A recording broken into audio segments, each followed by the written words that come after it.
Operation Biting by Max Hastings is the story of a very small-scale British raid on northern France in early 1942.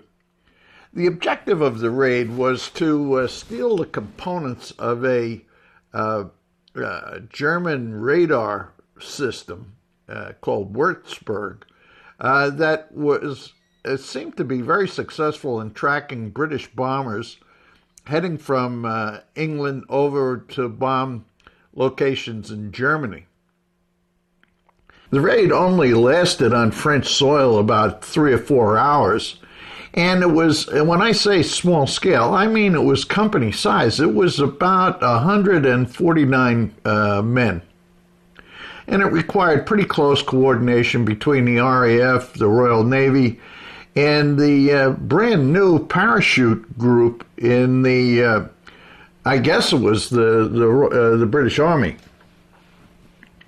Now, the idea for the raid really came from a technical advisor to the RAF, a guy named Reg Jones. And Max Hastings paints a pretty interesting picture of Jones. The other objective of the raid was one by Churchill, where Churchill really wanted to do something attacking the Germans in France, because he was getting a lot of pressure from Stalin. Now, the interesting part of the book, I mean, apart from describing the ins and outs, what actually happened during the raid, with all the difficulties that they had and so on, the interesting part of it is Max Hastings' depiction of the people who were involved.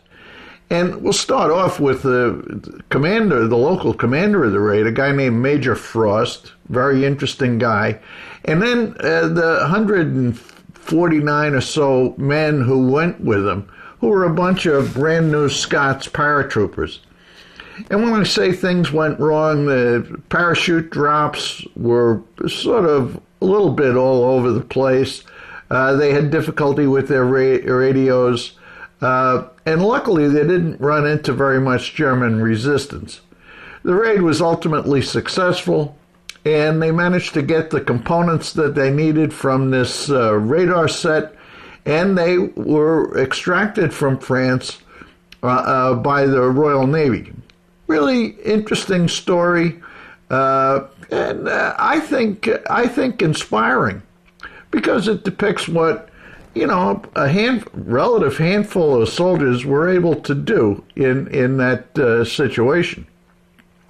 Now, the book, Hastings, paints very interesting pictures of Lord Mountbatten, who was in charge of a combined operation kind of organization.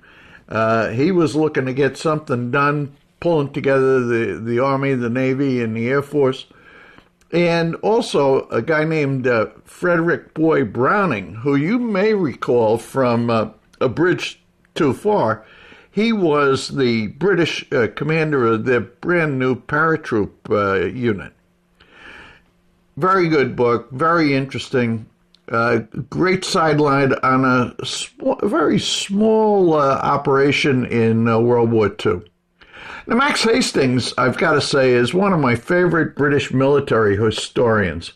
He's right up there with Anthony Beevor, James Holland, John Keegan, Andrew Roberts, just to name a few.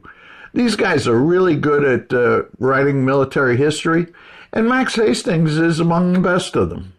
So I recommend thoroughly this book, Operation Biting. It's not very long, but I think you'll find it very, very absorbing.